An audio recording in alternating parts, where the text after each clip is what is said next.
ወደ መስጂድ አልሐረም ገና እንደገቡ መጀመሪያ አይኑን የሚስበው በግርማ ሞገሱ ጥቁር ልብስ ተጎናጽፎ የሚታየው ቅዱሱ ካዕባ ነው። በወርቃማ የአረብኛ ካሊግራፊና ልዩ ጌጦች ያሸበረቀው የካዕባ ውበት ልብን የመስረቅ ኃይል አለው። ለመጀመሪያ ጊዜ አይኑ ካዕባ ላይ ሲያርፍ የሚሰማውትን መንፈሳዊ ደስታ በቃላት የሚገለጽ አይደለም። ጠዋፍ አድርገው ካዕባን እስኪነኩ ድረስ ያለው ጉጉትም እንዲሁ የተለየ ነው። ሆኖም ግን ይህንን ካዕባ የሚያሸበርቀው ኪስዋ ወይም ጥቁር ልብስ ከየት መጣ? እንዴትስ ተመረተ? የሚለው ጥያቄ በብዙዎቻችን አእምሮ ውስጥ ላይመላለስ ይችላል። ይህንን ድንቅ ልብስ ማዘጋጀት የአንድ ትልቅ ፋብሪካ ሙሉ የሰው ኃይልና የአንድ ዓመት ሙሉ ትጋትን የሚጠይቅ ግዙፍ ፕሮጀክት ነው። በዛሬው ጽሑፋችን የኪስዋን አስገራሚ የአመራረት ሂደት በጥልቀት የምንዳስስ ይሆናል።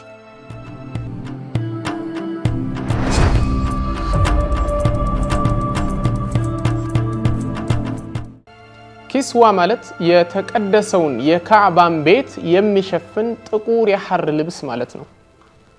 ይህ ልብስ የካዕባ ግርማ ሞገስ መገለጫ ከመሆኑም በላይ በየዓመቱ በሐጅ ወቅት በአዲስ እንዲተካ ይደረጋል።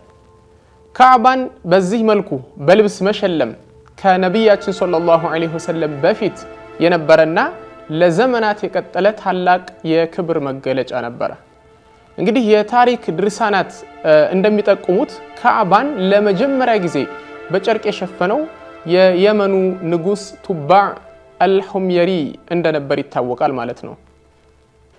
እንግዲህ እርሱም ካሲፋ በሚባል ወፍራም ጨርቅና በቆዳ እንዲሸፈን በማድረግ ይህን የተቀደሰ ልምድ እንዳስጀመረ ይጠቀሳል። ከዛም በኋላ እንግዲህ የቁረይሽ ነገዶች ይህንኑ ክብር በማስቀጠል በየዓመቱ በተለያዩ አይነት ጨርቅ ይሸፍኑት ነበር ካዕባን።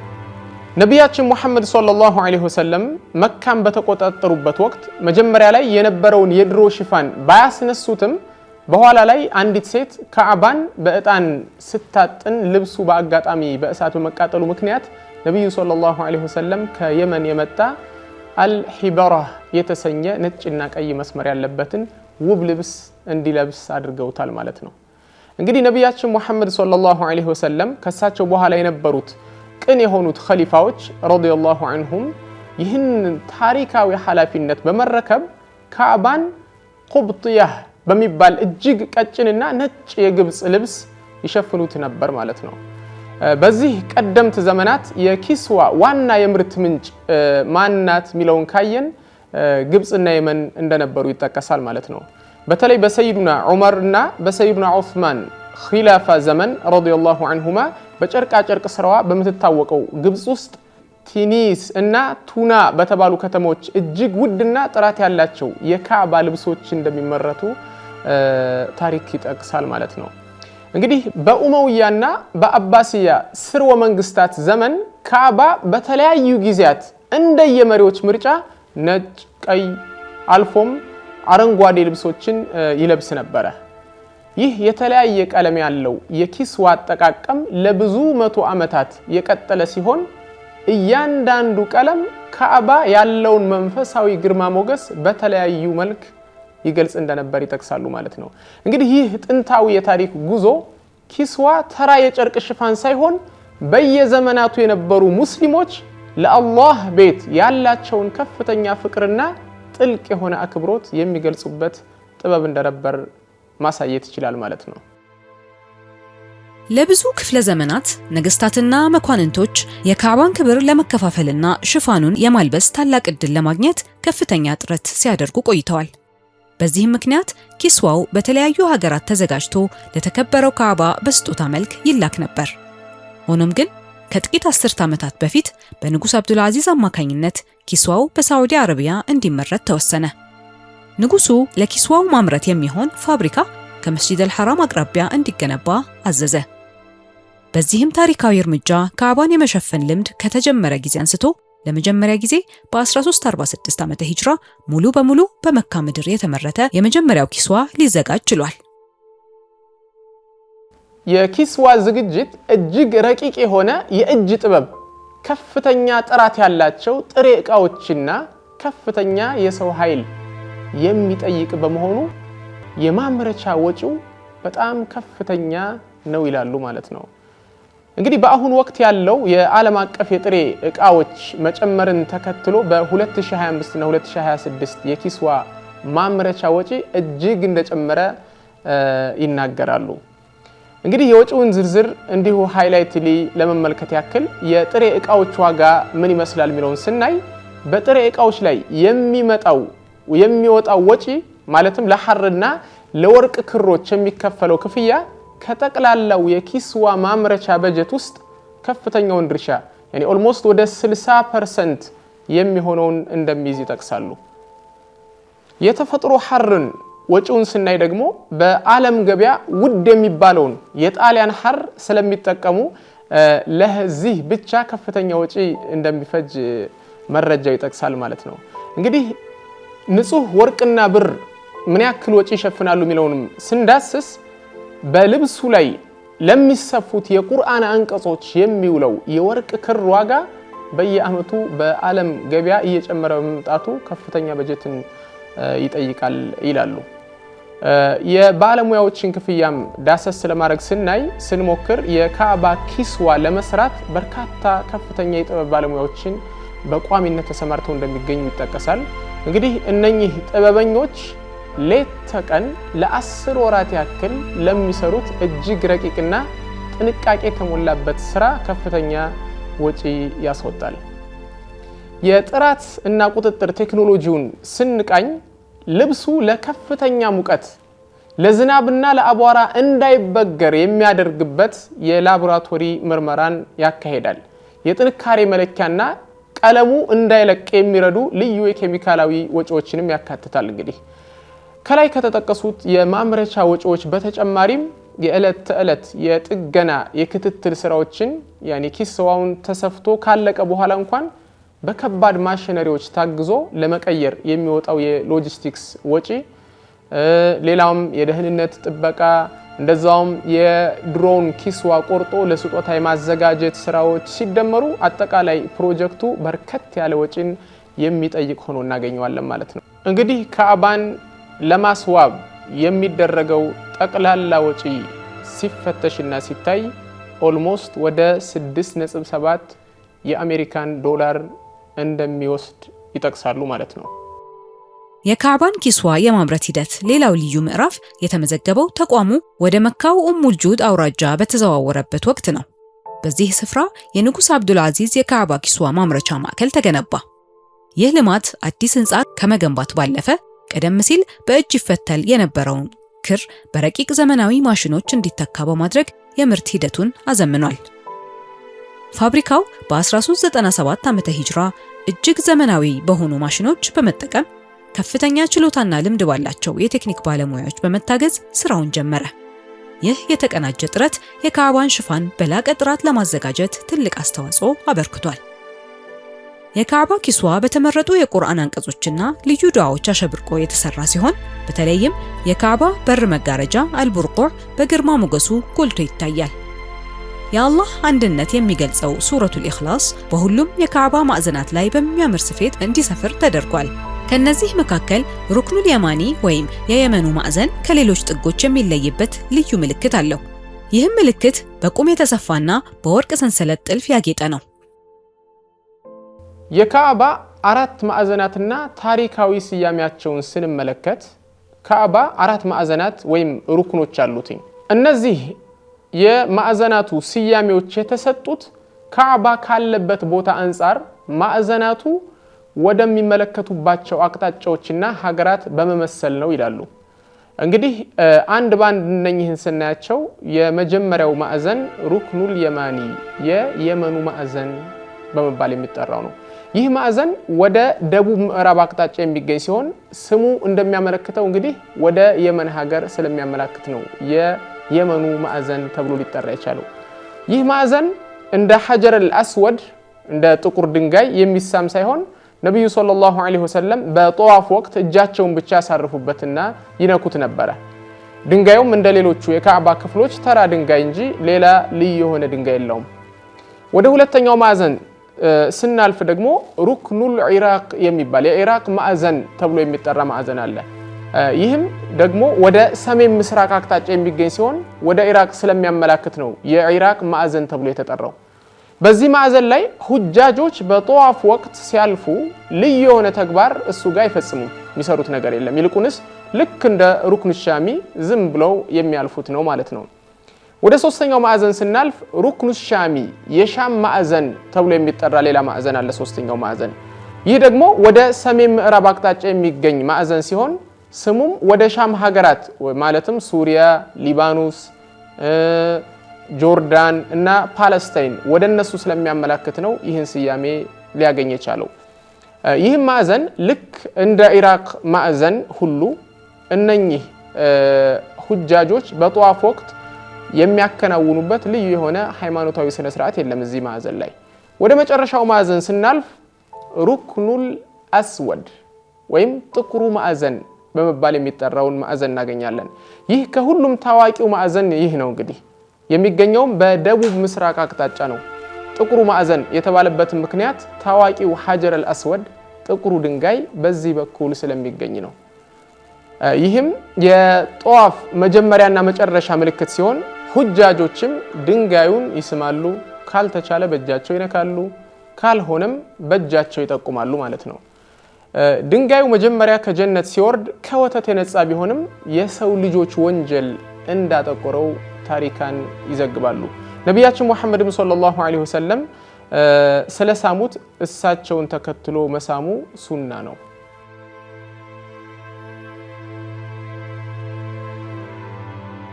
በጀነት በወረደው በዚያ በተቀደሰው ሐጀር አልአስወድ ወይም ጥቁር ድንጋይ ዙሪያ ዓይንን የሚማርክ ወርቃማ ጥልፍ ተጎናጽፎ ይታያል። በዚህ የድንጋይ ማዕዘን ላይ በፋኑስ ቅርጽ ውስጥ አላሁ አክበር የሚለው ተክቢራ በጥበብ ተጠልፏል። ከታች እስከ ላይ ደጋግሞ ይፈካል።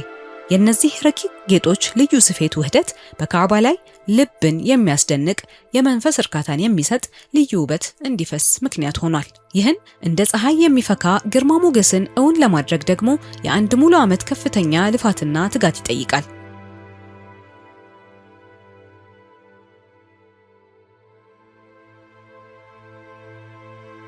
ይህ የሐር ክር ገና ሳይለቀም ነጭ ሆኖ ወደ ቢጫነት ያደላል። የሐሩን ጥራትና ጥንካሬ ለማረጋገጥ ሲባል በእነዚህ የሐር ክሮች ላይ በላቦራቶሪ ውስጥ በርካታ ጥብቅ ሙከራዎች ይደረጋሉ። ይህ ሁሉ ጥንቃቄ የሚደረግበት ምክንያት ይህ ውዱ የክብር ሽፋን በአላህ ቤት ግድግዳዎች ላይ ለሙሉ 1 ዓመት ያህል ለፀሐይ ቃጠሎና ለተለያዩ የአየር ንብረቶች ተጋልጦ በጽናት መቆየት ስላለበት ነው። የክሮችን ምንጭ ስንመለከት ከጣሊያንና ስዊዘርላንድ ተራሮች እስከ መካ በረሃ ይህንን እንደ ፀሐይ የሚፈካ ውበት እውን ለማድረግ የሚደረገው ጉዞ የሚጀምረው እንግዲህ ሩቅ ሀገር በሚገኙ የሐር እርሻዎች ውስጥ ሆኖ እናገኛለን። የካዕባን ኪስዋ ለመስራት የሚያገለግሉ እጅግ ውድና ጥራት ያለው የተፈጥሮ ሐር የሚመጣው ከጣሊያንና ከስዊዘርላንድ ነው። እነኚህም ሀገራት በመካከለኛው ዘመን የጀመረ ረጅም ዘመናት የሐር ምርት ታሪክ ያላቸው ስለሆነ ዛሬም ድረስ እንግዲህ የዓለማችንን ምርጥ ሐር በማቅረብ ተቀዳሚዎች እነኚህ ሀገር ናቸው። ለምን እነዚህ ሀገራት ተመረጡ የሚል ጥያቄ ከተነሳ መልሱ ምንድነው? የእነዚህ ሀገራት የሐር ክሮች ከሌሎች አማራጮች ሁሉ ይልቅ እጅግ ጠንካራ ለስላሳና ብርቱ ናቸው። እነኚህ ከዚህ ሀገራቶች የሚመረቱ ሐሮች ማለት ነው። ይህም ጥንካሬ በላዩ ላይ የሚሰፉትን የወርቅና የብር ሽቦዎችን ከባድ ክብደት ያለምንም መበጣጠስ እንዲሸከም ያስችላል።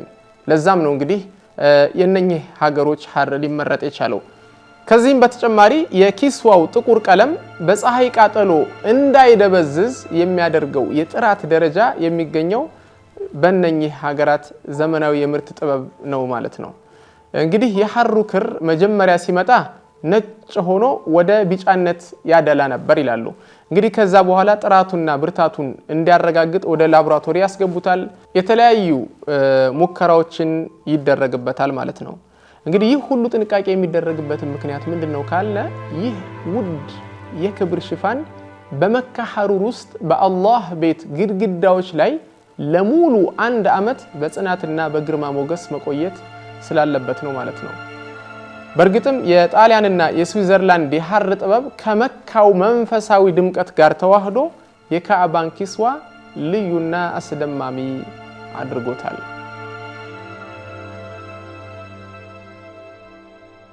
የሐር ክሮቹ ውጥረትን፣ መጎተትን፣ ግጭትን እንዲሁም የመካን አስቸጋሪ የአየር ንብረት መቋቋም እንዲችል በተለያዩ የጥራት ሙከራዎች ከተረጋገጠ በኋላ የካዕባን ሽፋን ለመስራት ወደ ቀጣዩ ወሳኝ ምዕራፍ ይሸጋገራሉ።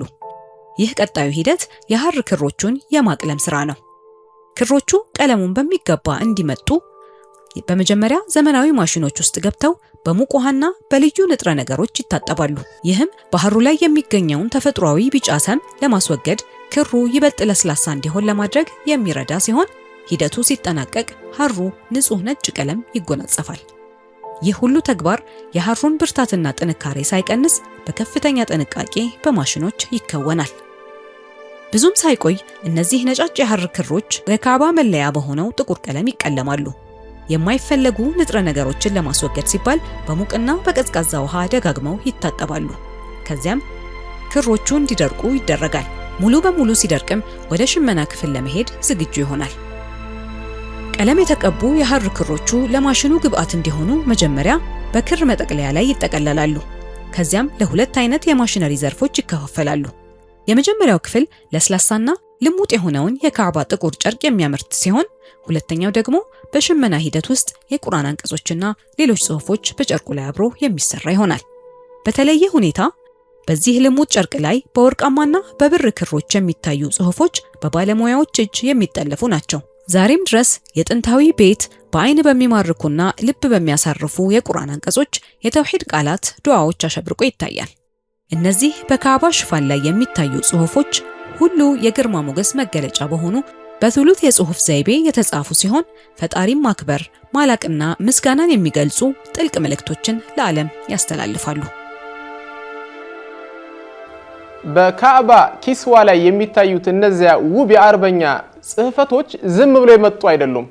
ይልቁንስ ልክ እንደ ካዕባው ታሪክ ሁሉ እነርሱም በየዘመናቱ እየተቀያየሩና እየረቀቁ ነው እንግዲህ እዚህ የደረሱትኝ። በካዕባ ኪስዋ ላይ የታየው የጽሕፈት ጥበብ እድገትን ስንመለከት የጥንቱ ዘመን በጃሂልያው ዘመን ላይ ያለውን ሁኔታ ስንፈትሽ በዚያ ጥንታዊ ዘመን ካዕባ በተለያዩ ጨርቆች ይሸፈን ነበር እንጂ በላዩ ላይ ምንም አይነት ጽሕፈትም ሆነ ጥልፍ አልነበረውም። ጨርቁ ልሙጥና ተራ ነበረ። ከዚያም የኡመውያን ዘመን ስንመለከት እንደ አውሮፓውያን አቆጣጠር በ7ኛው ክፍለ ዘመን አካባቢ በወቅቱ የነበረው ኸሊፋ አብዱል መሊክ ኢብኑ መርዋን ለመጀመሪያ ጊዜ በብር ክር የቁርአን አንቀጾች በኪስዋው ላይ እንዲጻፍ አደረገ ማለት ነው። እንግዲህ በዛን ጊዜ ጽሑፎች በጣም ቀላልና ማንኛውም ሰው በቀላሉ ሊያነባቸው የሚችሉ ነበሩ። ከዛም እንግዲህ ወደ አባሲዮች ዘመን ስናልፍ ታሪክ እየቆየ ሲሄድ ጥበቡም እየደመቀ ሲመጣ በዚህ ዘመን ነበር እንግዲህ የወርቅ ጥልፍ ስራ በሰፊው የገባው። በወቅቱ ጥቅም ላይ ይውል የነበረው ኩፊይ የሚባለው የጽሕፈት ዘይቤ ነው። እንግዲህ በወቅቱ ይህ ጽሕፈት ልክ እንደ ካዕባው ግርማ ሞገስ ያለው ማዕዘናቶች ወጥ የሆኑና ጥንካሬን የሚገልጽ ነበረ። ከዛም ወደ ኦቶማን ዘመን በምንሸጋገርበት ጊዜ በእንደ አውሮፓውያን አቆጣጠር በ13ኛው ክፍለ ዘመን ስንመጣ ጽሕፈቱ ይበልጥ ወደ ረቀቀና ወደ ተከታታይ የሱሉስ ዘይቤ ተቀይሮ እናገኘዋለን። ከዛም ወደ ኦቶማን ዘመን ስንሸጋገር ወ13ኛው እንደ አውሮፓውያን አቆጣጠር በ13ኛው ክፍለ ዘመን ላይ ጽሕፈቱ ይበልጥ ወደ ረቀቀና ወደ ተከታታይ የሱሉስ ዘይቤ ተቀይሮ እናገኘዋለን። የኦቶማን ሱልጣኖች በኪስዋው ላይ አስደናቂ የአበባ ጌጦችና የአላህን 99 ስሞች መጨመር ጀመሩ ማለት ነው። ለረጅም ዓመታትም የኪስዋው ዋና ማምረቻ ማዕከል የነበረችው በዛን ጊዜ ግብጽ ነበረች። እንግዲህ ከዚህ በኋላ አሁን ወዳለንበት ዘመን ደግሞ ስንሸጋገር ያለውን ሁኔታ ስንፈትሽ ምርቱ ሙሉ በሙሉ ወደ መካ ተዛውሮ እዛው ባለ የኪስዋ ማምረቻ ማዕከል መከናወኑ መጀመሩ እናያለን። እንግዲህ ዛሬ የምናያቸው ጽሑፎችም በሁለት ዋና ዋና ስልቶች ላይ የተመሰረቱ ሆነው እናገኛቸዋለን። የመጀመሪያው ሱሉስ ያኒ ለግርማ ሞገስና ለዋና ዋና አንቀጾች የሚውል ነው። ሌላኛው ደግሞ ነስኽ ይህን ደግሞ ያኒ ግልጽ ለሆኑና ከሩቁ በቀላሉ እንዲነበቡ ለሚያስፈልጉ ጽሑፎች ሲገለገሉ እናያለን ማለት ነው። እንግዲህ ያለውን ሁኔታ ጠቅለል ለማድረግ ስንሞክር ይህ የዘመናት ጉዞ የሚያሳየን አንድ ትልቅ ነገር እንዳለ ያስገነዝበናል። ይህ ምንድነው? ሙስሊሞች ለቁርአን ያላቸውን ክብርና ለካዕባ የሚሰጡትን እጅግ ከፍተኛ እንክብካቤ መረዳት እንችላለን። ከኡመውያን ቀላልነት ወደ አባሲያን ግርማ ሞገስ ከዚያም ወደ ኦቶማን ረቂቅ ጌጦች አልፎ ዛሬ ላይ ወደ ደረሰው ከፍተኛ ጥራት ስንመጣ ጥበቡ ከእምነቱ ጋር እንዴት ተዋህዶ እንደዘለቀ በግልጽ መረዳት እንችላለን። በመቀጠልም በእጅ የተጻፉትን ጽሑፎች በማተሚያ ፓነል አማካኝነት ወደ ጨርቁ ይገለበጣሉ። ይህ በእጅ የተጻፉ ጽሑፎች ወደ ካዕባ ጨርቅ ለማዘዋወር ዋሻጋሪ የተባለ መሳሪያ ጥቅም ላይ ይውላል። ይህ መሳሪያ ሁለት ትይዩ የሆኑ ወፍራም የእንጨት ክፍሎች ያሉት ሲሆን በእነዚህ እንጨቶች ላይ መጀመሪያ የጥጥ ጨርቅ ይወጠራል። ከዚያም ጥልፍ የሚቀመጥበት ጥቁር የሐር ጨርቅ በላዩ ላይ ይሰፋል። ማተሙ የሚከናወነው ልዩ ቀለሞችን በመጠቀም ነው። ቀለሙ በማተሚያ ፓነሉ ላይ በሚቀባበት ጊዜ በፓነሉ ላይ ባሉት ጥቃቅን ቀዳዳዎች በኩል አልፎ ጨርቁ ላይ ያርፋሉ። በዚህ ምክንያት ጽሑፉ በሚፈለገው ቅርጽ ጨርቁ ላይ ይታተማል።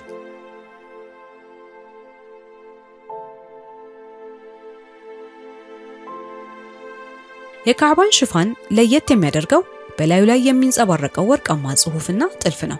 ይህ ለጽሑፍና ለጌጣጌጥ ቅርጾች የሚውለው ክር ከንጹህ ብር የተሰራ ሽቦ ወይም በወርቅ የተለበጠ የብር ሽቦ ነው። የታተመው ጽሑፍ በቀጥታ በወርቅ ወይም በብር ክር አይጠለፍም።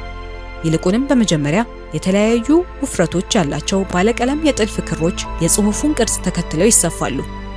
ቢጫው ቀለም በወርቅ ለተለበጡ የብር ሽቦዎች መነሻ ሲሆን፣ ነጩ ቀለም ደግሞ በብር ሽቦዎች ለሚሰፉት ክፍሎች እንደ ምልክት ያገለግላል።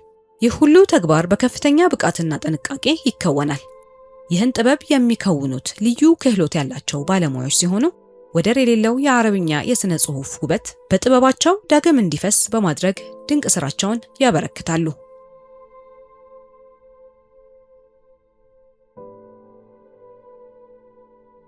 በኪስዋ ፋብሪካ ግድግዳዎች ውስጥ የሚሰማው እያንዳንዱ የመርፌ ድምፅ የአንድን ታላቅ ታሪክ ምዕራፍ የሚከትብ ሆኖ እናገኘዋለን።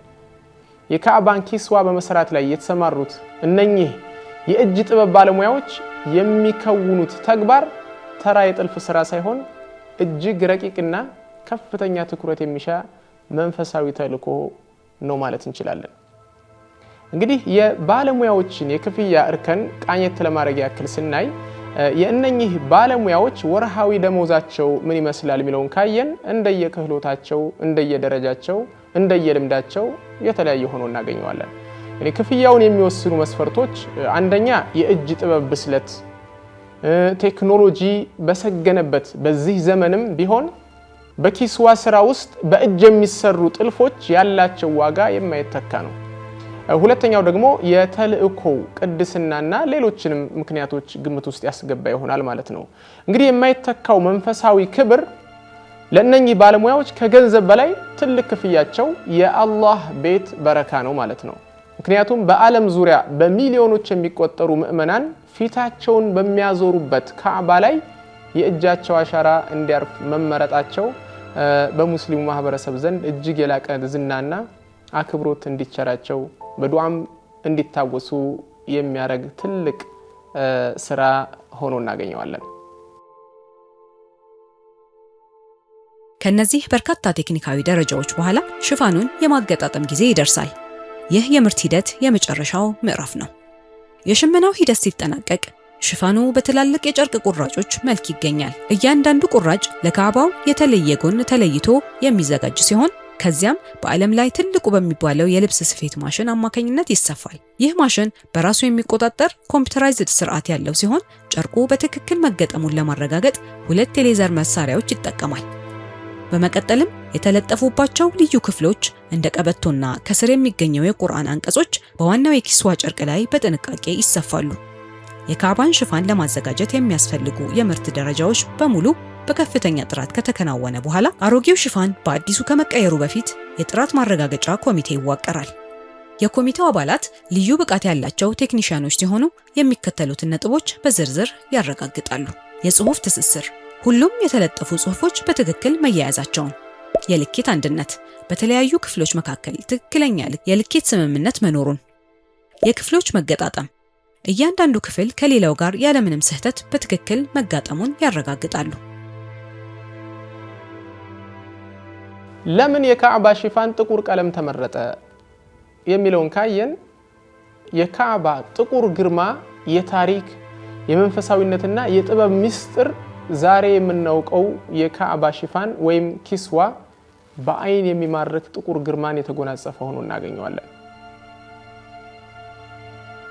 ነገር ግን ይህ ቀለም ለምን ተመረጠ ለሚለው ጥያቄ በስተጀርባ ጥልቅ የታሪክ አሻራዎች፣ መንፈሳዊ ትርጉሞችና ተግባራዊ ምክንያቶች ተጠቅሰው እናገኛለን ማለት ነው። የመጀመሪያው ምንድነው? የታሪክ መነሻውን ስናይ ነብያችን ሰለላሁ ዐለይሂ ወሰለም ከመላካቸው በፊትና በመጀመሪያዎቹ የእስልምና ዘመናት ካዕባ በተለያዩ ቀለማት በቀይ፣ በአረንጓዴ፣ በነጭ ይሸፈን ነበር። ይሁን እንጂ እንደ አውሮፓውያን አቆጣጠር በ8ኛው ክፍለ ዘመን በአባሲያን ዘመን ላይ ትልቅ ለውጥ መጥቶ ነበር በካዕባ። በወቅቱ የነበሩት ኸሊፋ አልመህዲ ነጫጭና ቀላ ያሉ ቀለማት በሐጅ ተጓዦች ንክኪና በአየር ንብረት ለውጥ ምክንያት ቶሎ እንደሚቆሽሹ አስተዋሉ። በመሆኑም ጥቁር ቀለም የግርማ ሞገስና የጽናት መገለጫ ተደርጎ በቋሚነት እንዲያገለግል እሳቸው ውሳኔን አስተላለፉ ማለት ነው። እንግዲህ ይህም ልምድ በኦቶማን ሱልጣኖች ዘመንም ቀጥሎ እስከ ዛሬ ድረስ በዛ ሁኔታ ላይ እናገኘዋለን ካዕባን ማለት ነው። ተግባራዊ ጠቀሜታዎችን ስናይ ከውበቱ ባሻገር ጥቁር ቀለም የተመረጠባቸው ሳይንሳዊ ምክንያቶችም እንዳሉ ይጠቅሳሉ። ከነኚህ ምክንያቶች መካከል አንደኛ ጽናትን ያሳያል። ጥቁር ቀለም በአቧራና በሰው ንክኪ የሚመጡ እድፎችን በቀላሉ አይሰጥም። ሌላውም ደግሞ የፀሐይ መቋቋም ችሎታ፣ በመካ ያለውን ከፍተኛ የፀሐይ ቃጠሎ ተቋቁሞ ቀለሙ ሳይደበዝዝ ለረጅም ጊዜ እንዲቆይ ያስችላል ማለት ነው ይህ ጥቁር ቀለም። እንደዛውም የእይታ ግርማውን እንዲጨምር ያደርጋል።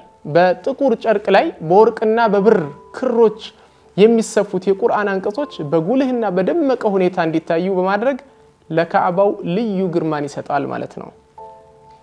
ከዛም ባሻገር እንግዲህ በዘመኑ ያለው የካዕባን ጥበቃ ሁኔታ ስናይ በአሁኑ ጊዜም ይህንን የ14 ክፍለ ዘመናት ታሪክ እንደተከበረ ጥቁር ቀለም የኪስዋ ይፋዊ መለያ ሆኖ እናገኘዋለን። በዙልሂጃ ወር 8ኛ ቀን ላይ የካዕባ ሽፋን የመቀየር ታላቅ ሥርዓት ይጀመራል። በመጀመሪያ ባለሙያዎቹ ወደ አሮጌው ሽፋን በመሄድ የመሰናበቻ ስነ ስርዓት ያከናውናሉ። ከዚያም የካዕባው ሽፋን ይወርዳል። በዚህ ሂደት እያንዳንዱ ጎን ከሌላው ተለይቶ ለየብቻ እንዲነሳ ይደረጋል። በመቀጠልም የካዕባው በር መጋረጃ ቡርቁዕ ይወርዳል። በዚህም ምክንያት የካዕባው በር ከ1 ዓመት ቆይታ በኋላ ለመጀመሪያ ጊዜ ሙሉ በሙሉ ተገልጦ ይታያል። በማግስቱ የተቀደሰው ቤት በአዲስ ሽፋንና መጋረጃ ይጌጣል። ምዕመናን ይህን ታላቅና የተቀደሰ ትዕይንት ለማየት በከፍተኛ ጉጉት ይጠባበቃሉ። በዙልሂጃ 9ኛው ሌሊት አዲሱን ሽፋን ወደ ክቡር ካዕባ ለመላክ ዝግጅት ይጀመራል። በንጉስ አብዱል አዚዝ የኪስዋ ፋብሪካ የሚሰሩ በርካታ ቴክኒካዊ ባለሙያዎች ተሰብስበው አዲሱንና የሚያምረውን ሽፋን ከማምረቻ ቤቱ በታላቅ አክብሮት ያወጡታል። ይህ ክስተት እጅግ የላቀ ክብር የሚሰጠው ነው። ምክንያቱም ኪስዋው ለመጪው 1 ዓመት ሙሉ የካዕባ ልብስ ሆኖ ያገለግላል። አዲሱ ሽፋን በመኪና ተጭኖ ወደ ቤተል ሐረም ይወሰዳል።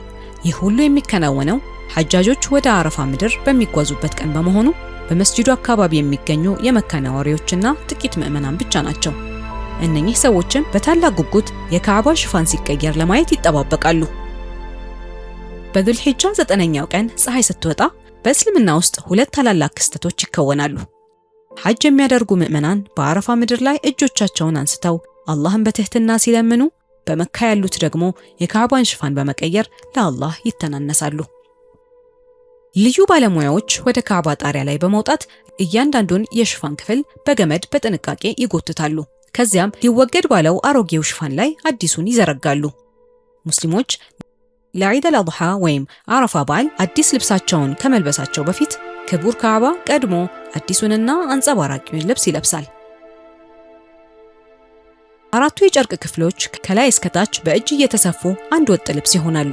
በመቀጠልም በወርቅ ያሸበረቁ ጥልፎች በላዩ ላይ ይሰፋሉ። የመጨረሻውና እጅግ አስገራሚው ስራ ደግሞ የካዕባን በር መጋረጃ መስቀል ነው። ይህ መጋረጃ ከሌሎች ክፍሎች ይልቅ በወርቅና በብር ጥልፍ የተሞላ በመሆኑ በክብደትም ሆነ በዋጋው እጅግ ውዱ የኪስዋ አካል ነው።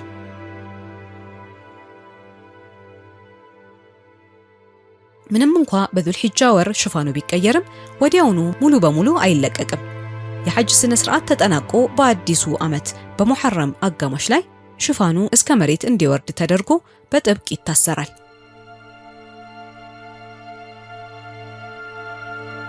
የካዕባ ሽፋን ከተቀየረ በኋላ ስራው ያበቃል። በሰው ብዛትና በጭንቅንቅ ምክንያት ጉዳት እንዳይደርስበት ዓመቱን ሙሉ ልዩ ክትትል ይደረግለታል።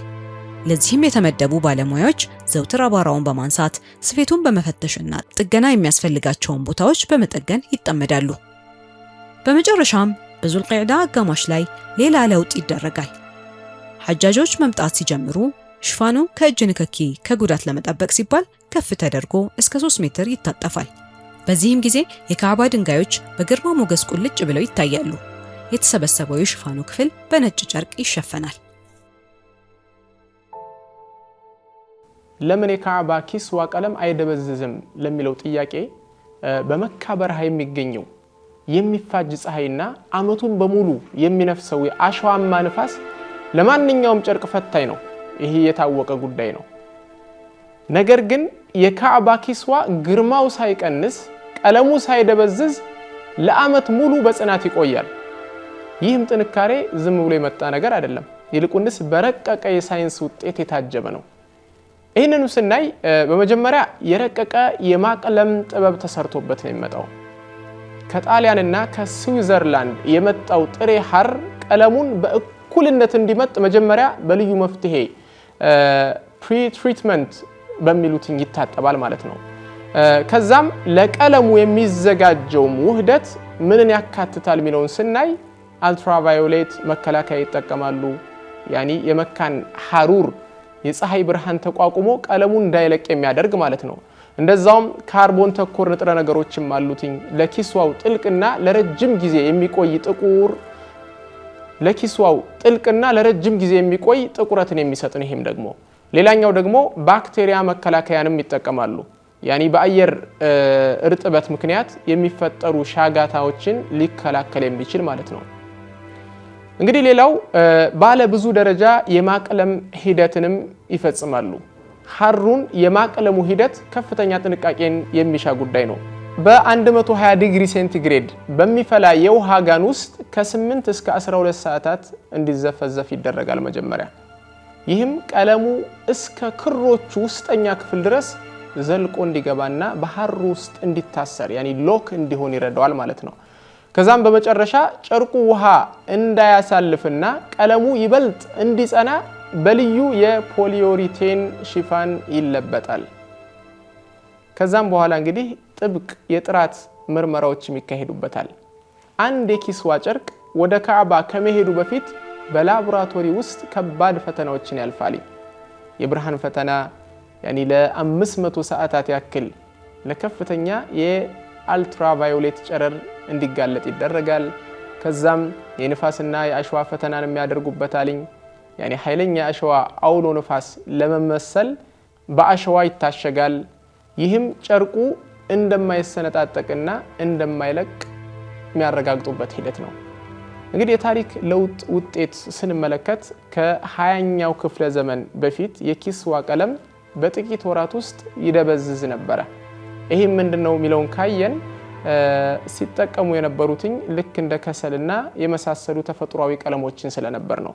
ነገር ግን አሁን ባለንበት ዘመን በቴክኖሎጂ የታገዘ መከላከያ ጥቅም ላይ ስለዋለ ቀለሙ ሳይደበዝዝ ከ12 ወራት በላይ መቆየት የሚቻልበት ሁኔታ ላይ ነው ያለው ማለት ነው። የሚገርም እውነት አለ ይህን በተመለከተ። ይህም ምንድነው የካዕባ ኪስዋን ጥቁር ብቻ ሳይሆን የፀሐይ ብርሃንን የሚያንጸባርቅና ሙቀትን የሚቀንስ መጠነኛ ብልጭታ አለው። ይህም ልዩ የማቅለም ሚስጥር የኪስዋ ፋብሪካ ውስጥ እንደ ትልቅ የሙያ ሚስጥር ተጠብቆ ይኖራል ይላሉ። ይህ ተግባር ሃይማኖታዊ ይዘት ያላቸውን የእስልምና ምልክቶችን ወይም ሻዓኢር ለማክበር ሲባል በየዓመቱ የሚከናወን ታላቅ ክስተት ነው። አላህም እንዲህ ይላል፣ የእስልምና ምልክቶችን የሚያልቅ የሚያከብር ሰው ይህም ተግባር ከልብ ተቅዋ ወይም አላህን ከመፍራት የሚመነጭ ነው